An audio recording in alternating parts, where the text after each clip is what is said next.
Alléluia. Nous avons nos Bibles. Nous allons effectuer deux lectures. Hébreux 6, 10 à 15. Et la seconde lecture, nous serons dans Ésaïe 35 et le verset 4. Hébreux chapitre 6, verset 10 à 11, nous lisons la 15, nous lisons au nom de Jésus-Christ. Amen. Car Dieu n'est pas injuste pour oublier votre travail et l'amour que vous avez montré pour son nom, ayant rendu et rendant encore des services aux saints.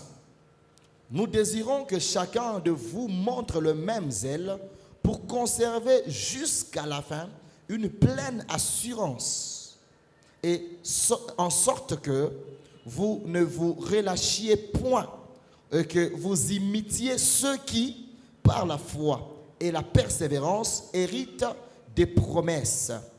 Lorsque Dieu fit la promesse à Abraham, ne pouvant jurer par un plus grand que lui, il jura par lui-même et dit: certainement, je te bénirai et je multiplierai ta postérité. Et c'est ainsi qu'Abraham, ayant persévéré, obtint l'effet de la promesse. Amen. Amen.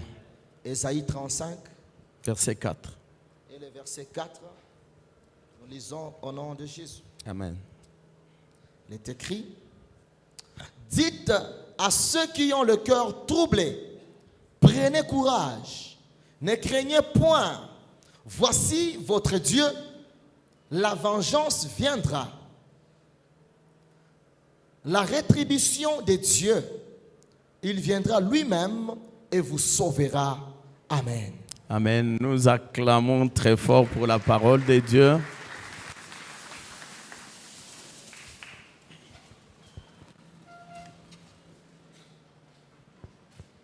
Alléluia. Alléluia. Vous allez m'aider à saluer celui qui est à votre gauche, à votre droite. Saluez-le, saluez-la de ma part.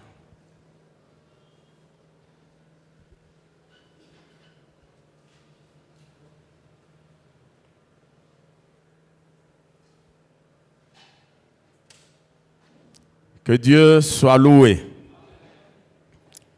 Je disais que Dieu soit loué. Bien-aimés dans le Seigneur, que toute notre reconnaissance monte d'abord vers celui qui est assis sur le trône. Nous avons terminé 10 mois. Cela n'est pas un fait du hasard. Ou cela n'est pas notre émanation. Non. Cela vient de Dieu. Alléluia. Commencer un jour et le terminer, cela ne vient pas de toi, cela ne vient pas non plus de moi, cela vient de l'Éternel. Lui qui est le maître de temps et le maître des circonstances. Je vais encore nous demander de l'acclamer très fort pour ses bienfaits innombrables dans notre vie. Oh, qu'il soit loué. Bien-aimés, nous étions là depuis le mercredi en train de parler de notre thématique et de cette thématique que nous avions commencé il y a plus d'une semaine, la semaine antérieure. Et c'est quoi cette thématique? C'est la persévérance. La persévérance. Bien-aimés, j'ai dit pendant la semaine, le mercredi, je dis ceci. Dieu nous ramène dans cette thématique parce qu'il tient à ce que nous puissions persévérer. Il tient à cela. Il tient à ta persévérance il tient à ma persévérance. La Bible l'appelle le Dieu de persévérance. Lorsque vous lisez Romains 15, verset 5, Dieu, il est qualifié le Dieu de la persévérance, mais aussi le Dieu de la consolation.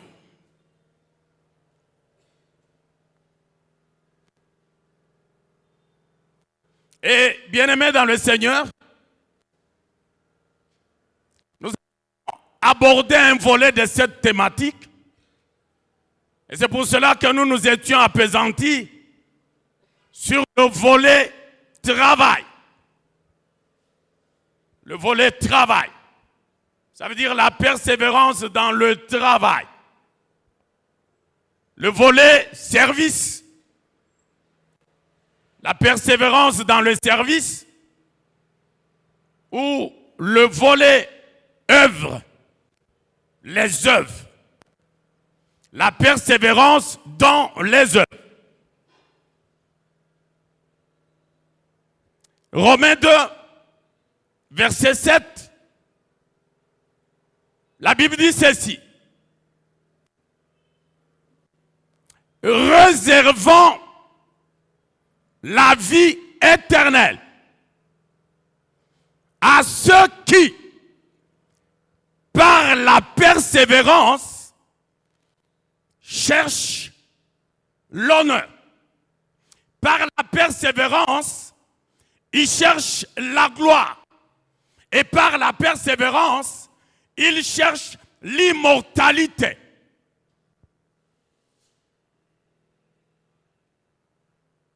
J'aime la manière dont l'apôtre Paul commence ce verset. Ça veut dire ceci, bien-aimé dans le Seigneur, même la vie éternelle pour laquelle tu es là, pour laquelle je suis là, la vie éternelle pour laquelle tu as donné ta vie à Jésus, pour laquelle j'ai donné ma vie à Jésus, cette vie éternelle, elle tient à ta persévérance. Alléluia. Elle tient à ma persévérance. C'est pour cela que la Bible dit, si vous lisez dans Marc 13, verset 13, la Bible dit ceci. Vous serez haïs de tous. Mais celui qui va persévérer jusqu'à la fin, c'est celui-là qui sera sauvé. Alléluia. Que la haine des gens contre toi, que cela ne puisse pas arrêter ta marche vers le royaume des cieux. Alléluia. Alléluia. Vous serez haïs de tous à cause de mon nom. Ça, c'est Jésus qui dit. Mais celui-là qui va continuer dans la marche, celui-là qui va persévérer et jusqu'à la fin, c'est celui-là qui sera couronné, c'est celui-là qui sera sauvé. Ta vie éternelle, ma vie éternelle, tiennent à notre persévérance. Bien-aimés, nous avions pris un texte le mercredi de Rois 4 à partir du 8e verset. Et c'est un récit que nous connaissons tous. Et ce récit nous parle d'une femme de distinction. C'est comme ça que la Bible la qualifie. Une femme de distinction. Je ne sais pas pourquoi la Bible n'a pas révélé le nom de cette femme, mais elle a préféré nous parler au travers de ses qualificatifs, la distinction. Je me suis dit, certainement que c'est parce que la distinction, ce qu'était cette femme, ce que faisait cette femme, disait tout sur elle, plus que son nom. Son nom n'était pas aussi explicatif. Mais ce que cette femme était en train de faire disait tout, et alors tout sur son nom. La femme des distinctions.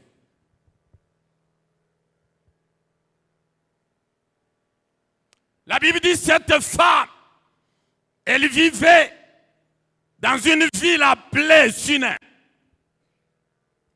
Et l'homme de Dieu, Élisée, la Bible dit, dans ses itinérances, il passait à tout moment par Sunem. Il passait par là.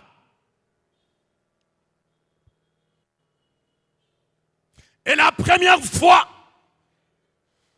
qu'ils se sont rencontrés avec la femme de distinction, la Bible dit, cette femme le pressa et entrait et mangeait chez elle.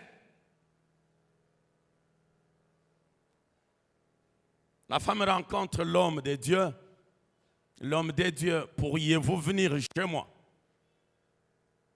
Pourriez-vous entrer chez moi? L'homme de Dieu résiste à cette demande. Cela n'est pas explicitement dit. Mais lorsque la Bible dit la femme le pressa, ça veut dire la femme usa d'une certaine insistance. La femme usa d'une certaine contrainte. Et lorsqu'on use de la contrainte, ça veut dire qu'il y a une résistance quelque part. La femme de distinction rencontra une résistance dans le chef de l'homme de Dieu, Élisée.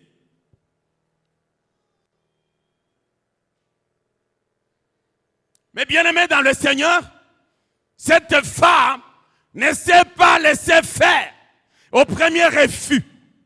Elle ne s'est pas laissée faire. L'homme de Dieu refuse, la femme insiste. L'homme de Dieu dit, je n'ai pas le temps, j'ai une mission, je dois aller quelque part et mon temps est chronométré. La femme insiste. Je vais bien, l'homme de Dieu. Je comprends bien l'homme de Dieu, mais souffrez d'entrer d'abord chez moi et de manger quelque chose, puis vous continuerez votre bonhomme de chemin. La femme des distinctions insista.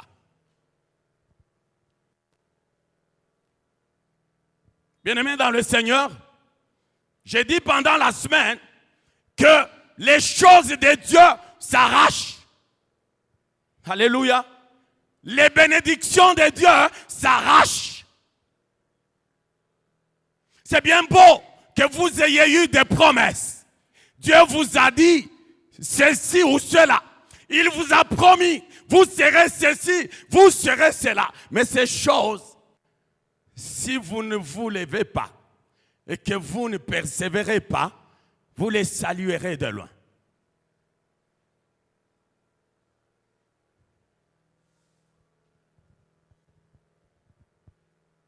Vous allez certainement les saluer de loin.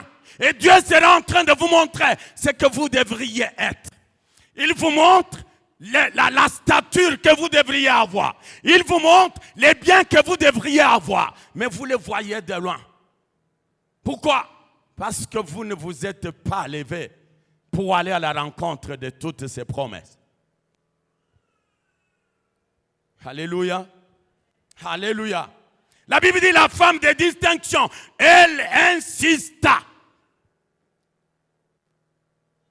J'ai dit pendant la semaine qu'il y a des gens qui, ils te donnent, ils te disent, ils t'approchent, viens manger à ma table.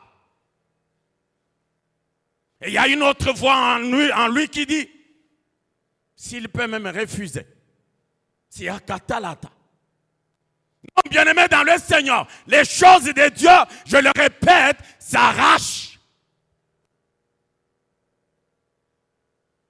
Je parlais de quelque chose que j'ai entendu par moment. Quelqu'un dit, oui, j'ai appelé tel, je l'ai invité, il a refusé. C'est une bouche de moi. et une bouche de moins augmente la quantité. Je dis non, une bouche de moins n'augmente pas la quantité, mais une bouche de moins t'appauvrit. Elle t'appauvrit. Une bouche de moins t'appauvrit.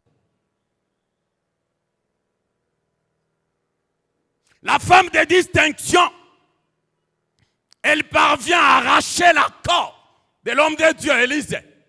Il entre chez elle, il est bien reçu, il mange. Après avoir mangé, certainement qu'il a dit merci, et je continue avec mon bonhomme de chemin, il est parti. La Bible dit, cette femme ne l'a pas fait une fois, et ne l'a pas fait non plus 2 fois. Mais la Bible dit, toutes les fois que l'homme de Dieu Élisée passait par Sunem, il passait chez la femme de distinction pour manger. Toutes les fois, tous les jours.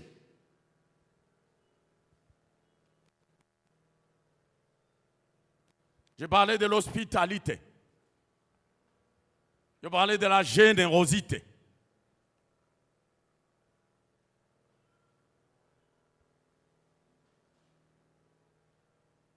Soit la main qui donne. Alléluia. Soit cette main qui donne. Cette main qui est prompte pour donner. Soit cette main.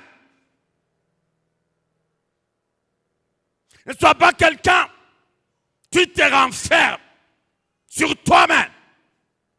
J'ai dit qu'il y a des gens qui ont du plaisir.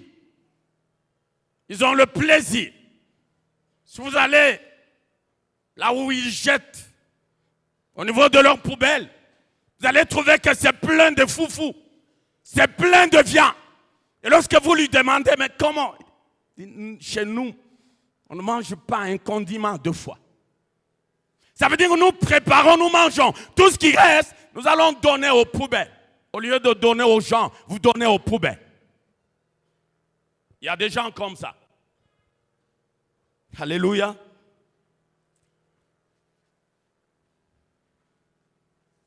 Chez nous, c'est comme ça. Ça veut dire que vous avez la joie d'aller jeter. Alors que, à côté de vous, il y a des gens qui dorment, qui passent une nuit affamés. Ils sont là, vous les connaissez. Mais votre plaisir, c'est qu'après avoir mangé, à satiété, vous prenez le reste. Vous dites non, notre frigo à nous, il n'accepte pas les choses qu'on a déjà mangées. Vous allez vous jeter. Alors qu'il y a des gens à qui si vous donneriez cela, ils vous diraient 1000 fois merci. Il vous dirait que Dieu vous bénisse 1000 fois. La persévérance dans le bien. La persévérance dans des bonnes œuvres.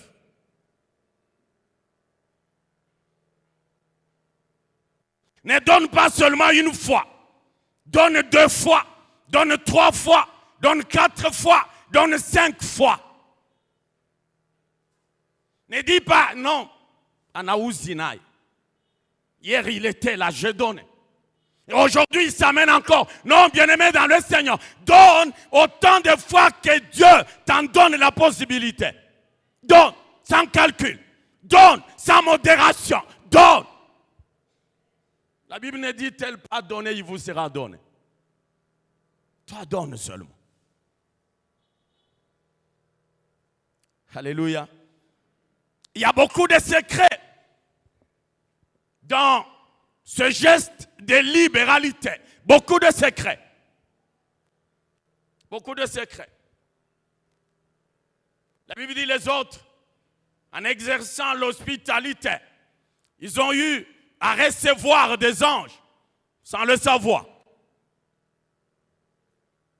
Tu reçois quelqu'un, tu ne te fies pas à son apparence. Parce qu'il y en a qui tu regardes et disent, regarde d'abord comment il est. Tu commences à le décrire.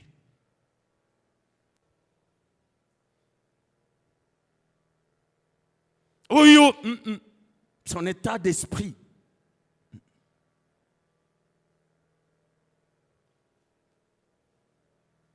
Non, bien-aimé dans le Seigneur, reçois tout cela que Dieu t'envoie.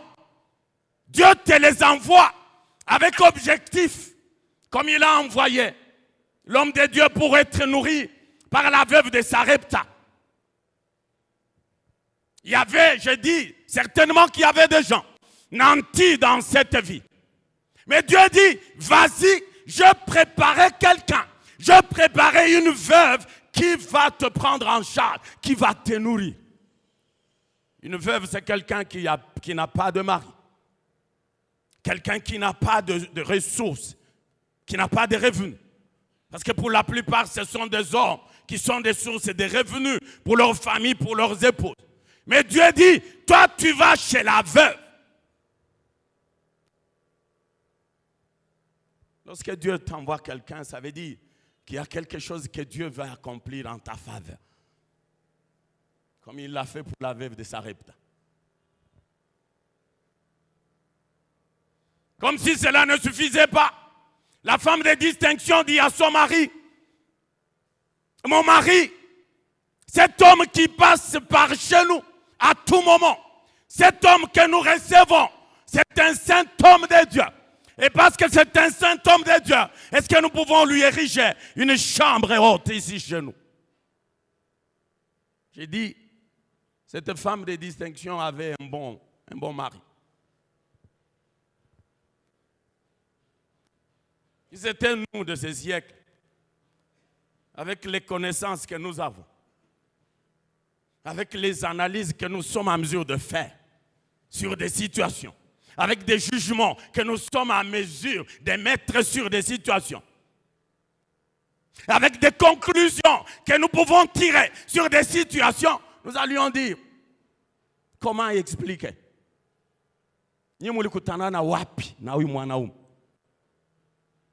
Et puis là encore, tu demandes qu'on lui érige une maison, une chambre haute. Ça allait être des interrogatoires et des interrogatoires. Mais le mari dit, il n'y a pas de problème. Je dis ceci, construire une maison et arriver à l'habiter, il faut user de la persévérance, il faut user de la patience. Ce n'est pas seulement ça. Construire une maison demande un coût, demande une enveloppe, demande le temps, la disponibilité. Mais l'homme a accepté tout cela. Il a accepté. Ils ont construit la maison. Après l'avoir construite, ils l'ont équipée. Ils ont mis la chaise, la table, les chandeliers, le lit.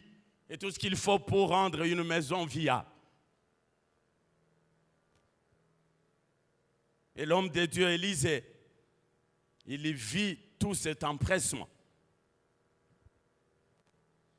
Un jour, il appelle son serviteur Géasi. Il lui dit, mais avec tout cet empressement de la part de cette femme, qu'est-ce qu'on peut faire pour elle? Il dit à Géasi, appelle-la. Appelle la femme de distinction. Et Géasi l'appelle. Elle arrive. Je suis là, mon Seigneur. Élisée lui dit, avec tout ce que tu nous montres, avec l'amour, la bienfaisance, l'hospitalité, la générosité, nous pensons qu'il faille qu'on fasse quelque chose pour toi. Et que veux-tu qu'on fasse pour toi? Veux-tu qu'on aille parler de toi auprès du roi ou auprès du chef de l'armée? La femme de distinction dit, j'habite parmi mon peuple. J'ai dit, cette phrase, elle dit tout. Elle était en train de dire, je n'ai aucun problème pour lequel vous pouvez aller plaider ma cause auprès du roi, ni auprès du chef de l'armée. Je suis en paix avec tout le monde. Je suis en harmonie avec tout le monde. J'entretiens de bonnes relations avec tout le monde. Ça veut dire pour la femme des distinctions, elle n'avait pas de besoin à présenter à l'homme de Dieu Élisée. Je suis satisfaite de ce que je suis, de ce que je détiens. Je n'ai aucun problème. Je n'ai aucun besoin à vous présenter.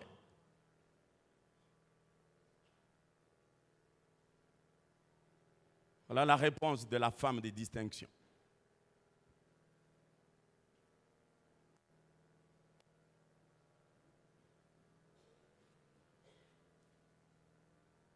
Je vis en paix. J'habite au milieu de mon peuple.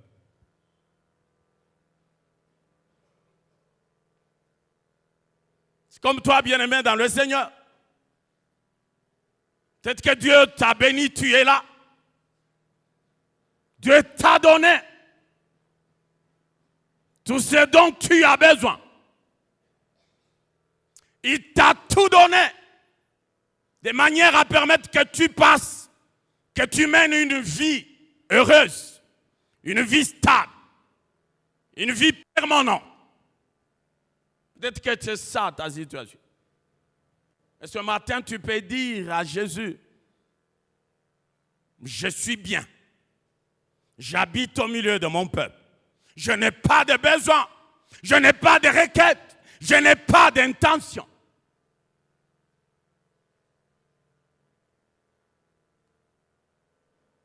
Laisse-moi te dire que même si cela est ta situation ce matin, laisse-moi te dire que tu as une intention.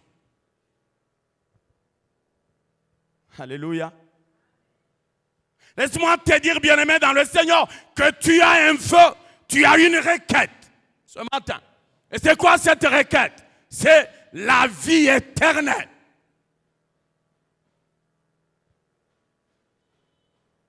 Si Dieu t'a déjà amené à cette ligne de vie, sache que tu as un besoin. Et le besoin que tu as, le besoin pour lequel tu dois militer, matin, midi, soir, c'est l'héritage de la vie éternelle. C'est cela. Tu as un besoin, j'ai un besoin. La vie éternelle.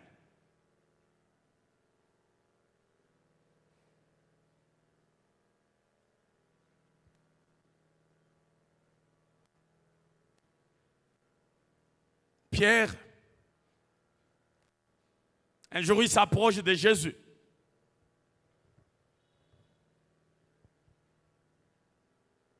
Vous pouvez trouver cela dans les évangiles, Marc 10 à partir du 28e verset, Matthieu aussi.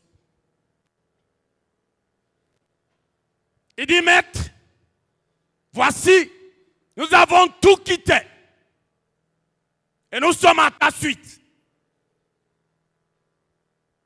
Nous avons quitté maison, nous avons quitté champ, nous avons quitté père et mère, même les fils, nous les avons quittés. Les frères et sœurs, nous les avons quittés. Et nous sommes en train de te suivre. Il dit, qu'est-ce que nous allons gagner en te suivant? Jésus le regarde, il dit, il n'y a personne. Et alors personne qui ait tout quitté, qui ait tout abandonné à cause de moi, et que cette personne ne reçoive au centime tout ce qu'il a quitté, tout ce qu'il a abandonné, bien sûr avec persécution dans le siècle présent, mais aussi dans le siècle à venir, la vie éternelle.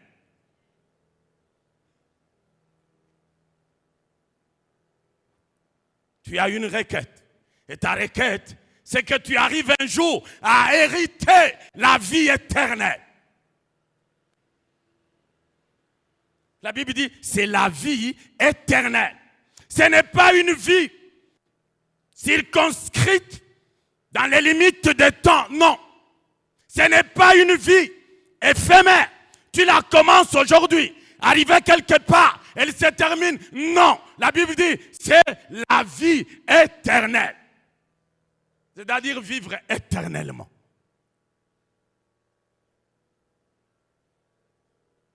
Il dit, c'est dans le siècle à venir. Le siècle qui est en train de pointer à l'horizon. Le siècle à venir. Et pour y arriver, bien-aimés dans le Seigneur, nous devons user de la persévérance.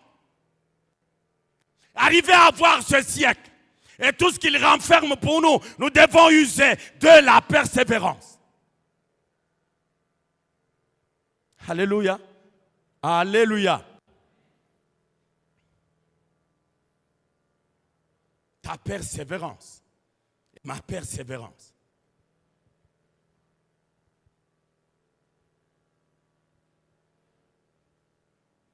Lorsque la Bible parle de la persévérance,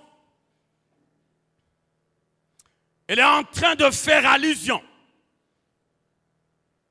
de manière tacite, aux choses ou même aux personnes qui viendraient avec objectif d'arrêter la marche d'une personne,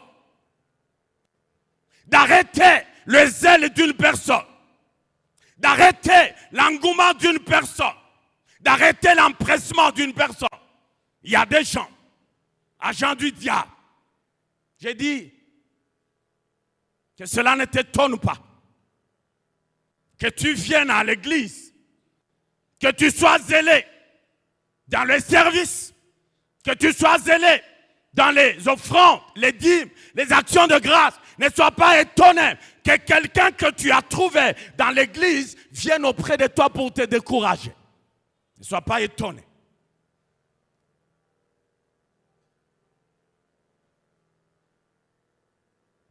Unakuya moto tuulize sisi benye tulianzaka. Deri tulikuwa na moto kuliko yako kubwa. Mais regarde ce que nous sommes. Kuya pole pole. Il y a des gens comme ça. Malheureusement au sein de l'église. Quelqu'un m'a dit, pasteur, mais comment expliquer que les sorciers, que je ne sais pas qui, les voleurs, puissent entrer dans l'église? Je lui ai dit, mon frère, les portes de l'église sont ouvertes. Ça veut dire quoi? Ça veut dire que tout le monde, il peut venir et il a accès.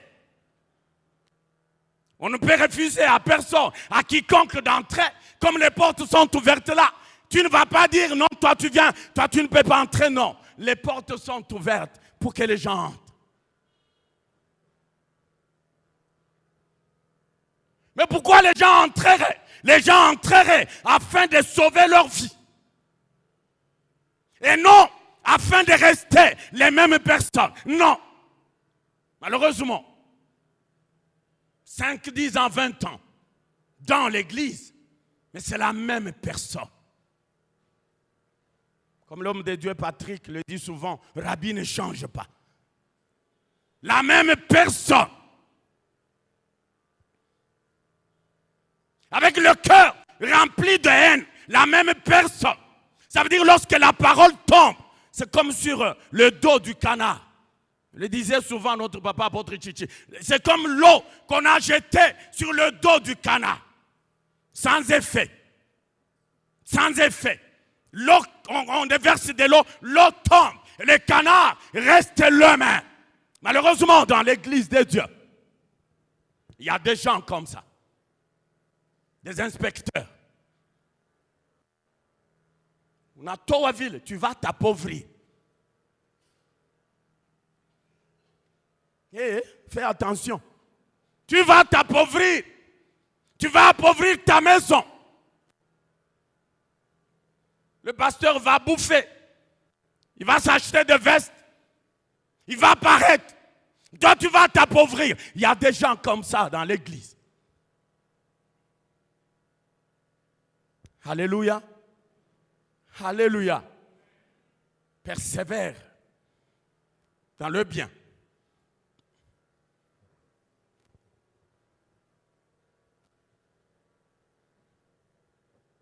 Je suis en train de dire, je l'ai dit mercredi ou vendredi, que la personne appelée à persévérer doit rester focalisée sur l'objectif, sur le résultat. Ça veut dire que cette personne doit fermer les oreilles ou aux cris, au bruit, de découragement de toutes sortes, d'où qu'ils viennent, ferme les oreilles.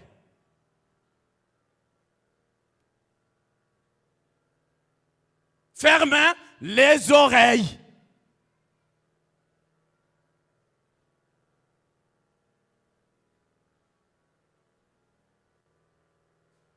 Ce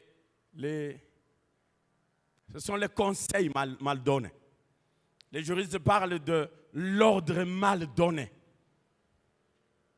Même dans l'armée aussi, l'ordre mal donné. Et l'ordre mal donné ne s'exécute pas.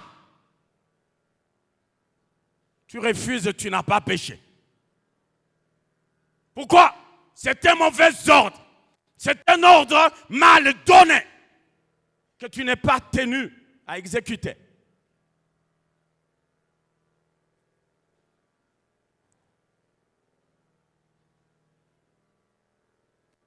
Je n'ai pas de besoin. J'habite au milieu de mon peuple. Cette femme avait oublié qu'elle avait un besoin. Et le besoin, c'est qu'elle devrait dire que votre Dieu m'aide, me soutienne, qu'il me donne une meilleure fin qu'un bon début. Je ne sais pas qui d'entre nous font cette prière.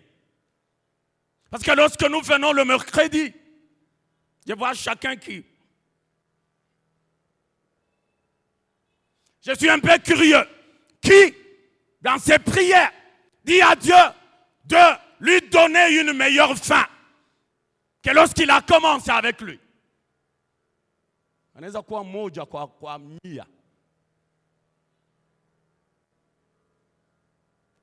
Ce qui nous préoccupe, ce sont des choses éphémères.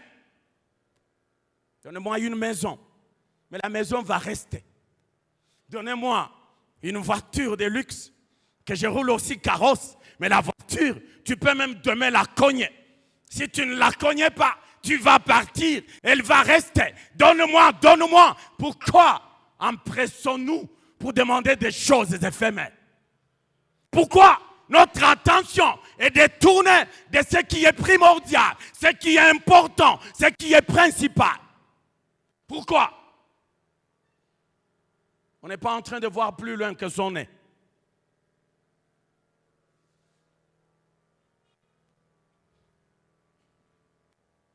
La vie éternelle.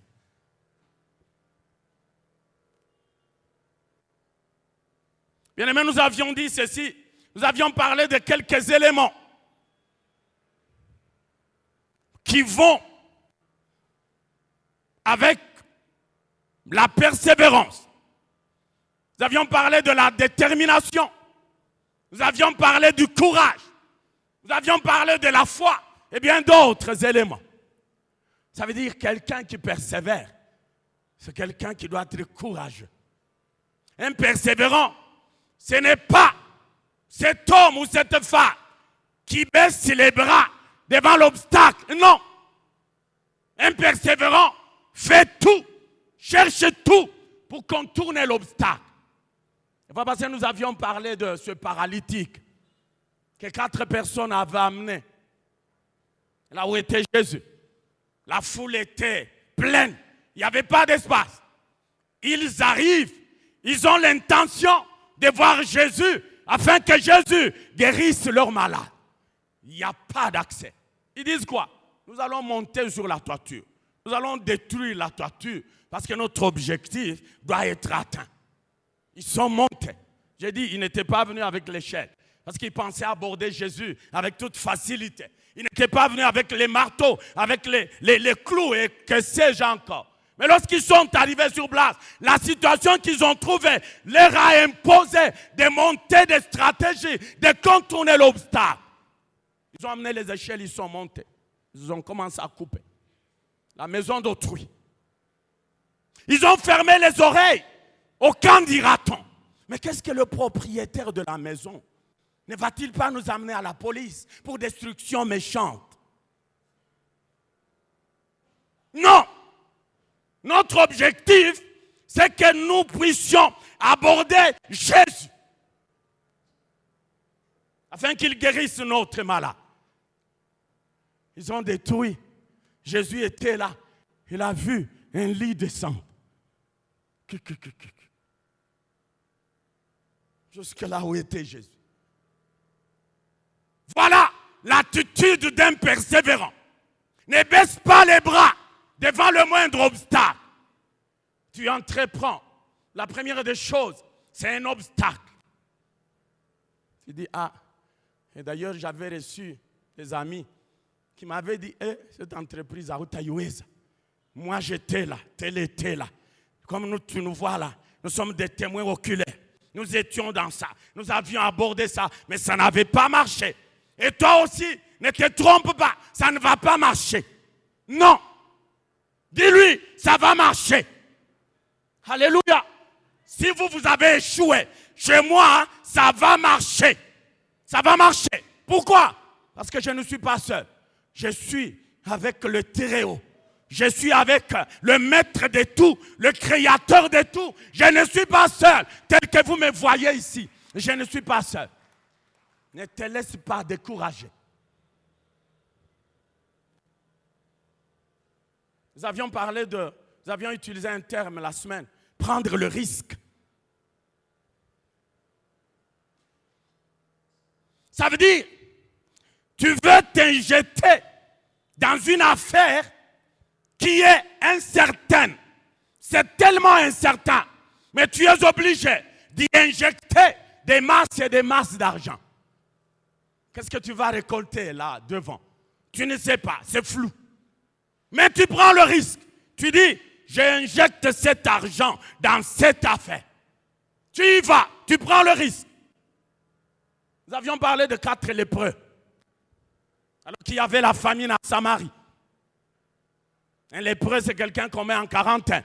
Ils étaient en dehors, à l'extérieur de la ville de Samarie. La famine faisait rage à Samarie. Ils se retrouvent là, ils se disent, si nous rentrons, nous allons mourir parce que la famine est là. Si nous restons ici, nous allons également mourir. Mais faisons quoi? Allons nous jeter dans le camp des Syriens. S'ils nous tuent, ils nous auront tués. S'ils nous laissent vivre, nous vivrons. Ils ont pris le risque. Dans une situation floue, incertaine, bien-aimé dans le Seigneur, rassure-toi que tu as Dieu, lui qui peut t'éclairer dans ce que tu penses être flou. Tu as Dieu. Ils sont entrés et Dieu a fait ce qu'il a fait. Eux qui étaient des personnes marginalisées et rejetées faibles, ils ont été le canal pour le salut des Samaries. Ils sont allés, ils sont entrés dans le camp des Syriens. Ils ont ramassé, ils ont mangé, ils ont bu. Le premier jour, ils sont partis, ils sont allés cacher. Deuxième jour, troisième jour. Après, ils se disent, nous n'agissons pas bien. Nous ne sommes pas les seuls à avoir faim. Allons informer aux gens de Samarie. Allons leur annoncer que cette journée, c'est une journée de la bonne nouvelle. Hier, nous avions faim. Aujourd'hui, nous avons à manger et nous allons manger à satiété. Une journée de la bonne nouvelle. Nous avions parlé aussi de Esther, la reine Esther. Vous allez lire cela dans Esther, chapitre 3, chapitre 4, jusqu'au dernier chapitre, le 9e chapitre. C'est toute l'histoire des Juifs, toute l'histoire de Mardochée, toute l'histoire du roi Assuérus, toute l'histoire de Haman.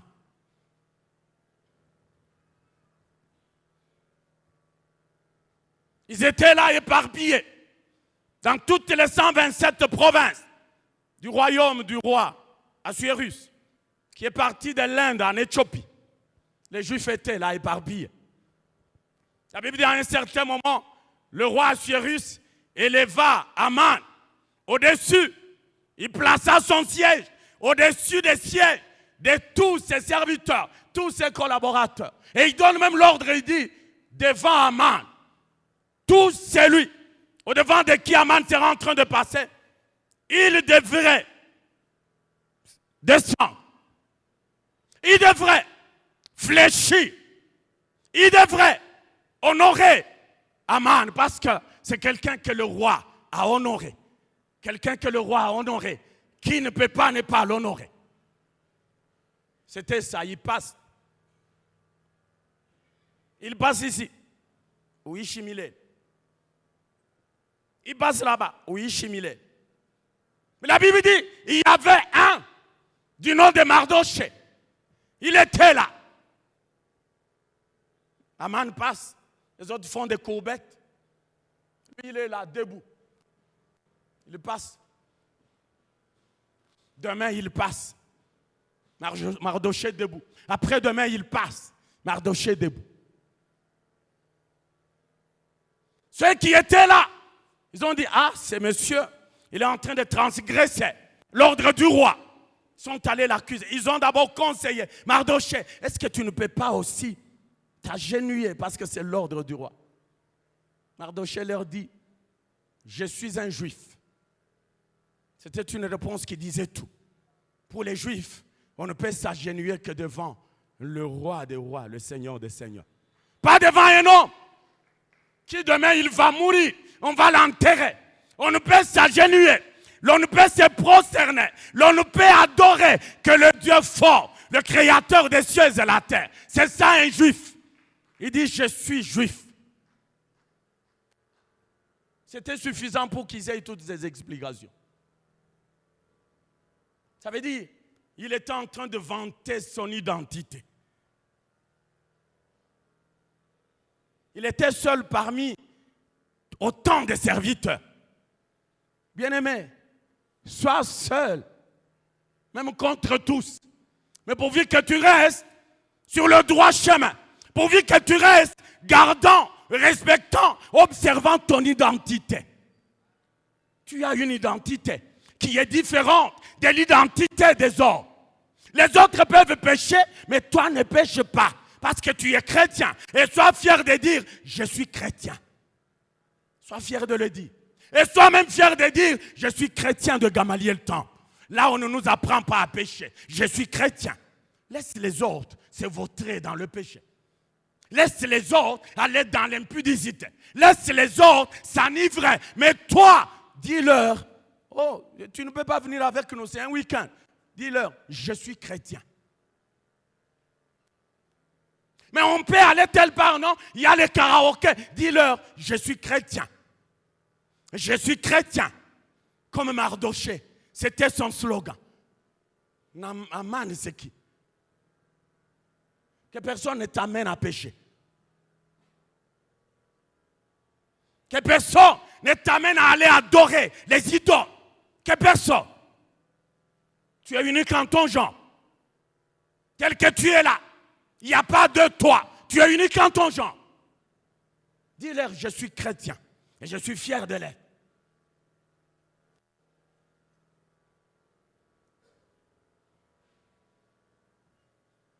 Aman, il est allé accuser.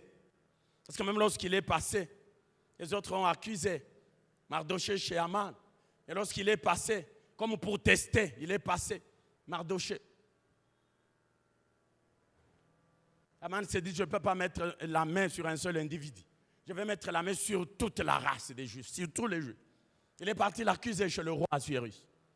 Il a même promis de l'argent. Plus de 10 000 talents d'argent à déposer dans le trésor du roi. À condition que le roi lui donne l'autorisation de marcher sur les Juifs. Et le roi, lorsqu'il a entendu qu'il y avait de l'argent, il dit, l'argent est à toi et ce peuple est à toi, fais-en ce que tu veux. Aman avait le pouvoir, l'autorité. Il est allé, il a fait écrire des lettres envoyées dans toutes les provinces. Et un jour déterminé, le 13e jour du mois, du 12e mois, tous les Juifs dans toutes les 127 provinces devaient passer au tabac.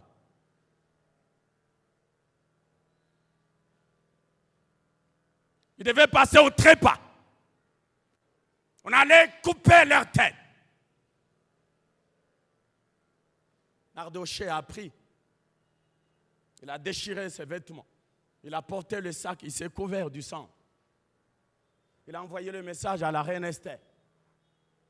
Il dit, va voir le roi. Reine Esther qui dit, il y a une loi qui condamne à mort toute personne qui va s'introduire dans la cour intérieure du roi sans que le roi ne l'ait appelé.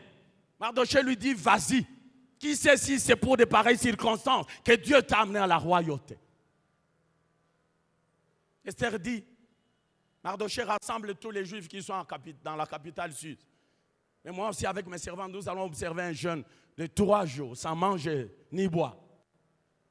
J'ai dit, bien-aimé dans le Seigneur, ne néglige pas la prière. Avec la prière, Dieu va t'amener à marcher sur les lois établies. Avec la prière, Dieu va t'amener à transcender les principes établis. Avec la prière. Surtout avec la prière à jeun. Les disciples disent à Jésus, on nous a amené un enfant lunatique. Nous n'avons pas pu le délivrer. Et lorsque Jésus est descendu de la montagne, le papa amène l'enfant. Jésus prononce juste un mot, l'enfant est délivré. Après, il se retourne vers Jésus, il dit, mais qu'est-ce que tu as fait? Il leur dit, grâce d'incrédule, jusqu'à quand je vais vous supporter. Il dit, ce genre de démons ne sortent que par des prières et par des jeûnes. Bien-aimé dans le Seigneur, il y a des situations dans ta vie qui ne partiront que lorsque tu prendras conscience. Des choses qui ne partiront que lorsque tu te diras, ici, je dois jeûner. Ça ne partira qu'à cette condition-là. Aussi longtemps que tu es en train, on a dit bembeleza. Mais il y a hivi. Na mina kwa kana estoma. Pasteur Patrick en a dit. Mina kwa kana estoma. Les mots d'estomac, attends, quand même mina fa sikunywe maji, itani tomboke. Le jour que tu prendras conscience, tu vas dire qui a créé l'estomac. C'est Dieu. Que je meure dans cet état-là et la gloire va lui revenir. Que je meure tout en étant dans la prière et jeûne et la gloire va revenir à Dieu. Prends conscience, bien-aimé dans le Seigneur, et sois persévérant. Sois persévérant. Après la prière, Reine Esther entre dans la cour du roi. Le roi lui tend son sceptre d'or. Lorsque le roi lui tend son sceptre d'or, ça veut dire la personne a la vie sauve. Reine Esther va. Quel est ton problème? Quel est ton désir? La prière. Jacques dit la prière fervente du juste, elle a une grande efficacité. Sois seulement persévérant. Persévère tout simplement. Sois en train de marquer les pas, tout simplement, au jour le jour. Ne te pose pas de questions. Pose tes questions à Dieu. Parce que lui, il a les réponses à tes questions. Ne passe pas ton temps à te poser des questions. Pose tes questions à celui qui a les réponses à tes questions. Ésaïe, par là que nous allons terminer. Il dit, dites à ceux-là qui ont le cœur troublé, dites-leur, prenez courage. Ne craignez point. C'est ce que Dieu m'envoie te dire ce matin. Il dit que je te dise de prendre courage et de ne pas craindre. Ne crains rien. Persévère tout simplement. Même lorsque tout va sembler noir, persévère. Il continue, il dit, voici ton Dieu. J'aime ça. Ceux qui ont fait les langues, lorsqu'on dit voici, ça veut dire vois ici. Voici, vois ici ton Dieu, là où tu es, à tes côtés, en toi-même. Voici ton Dieu. Il est là.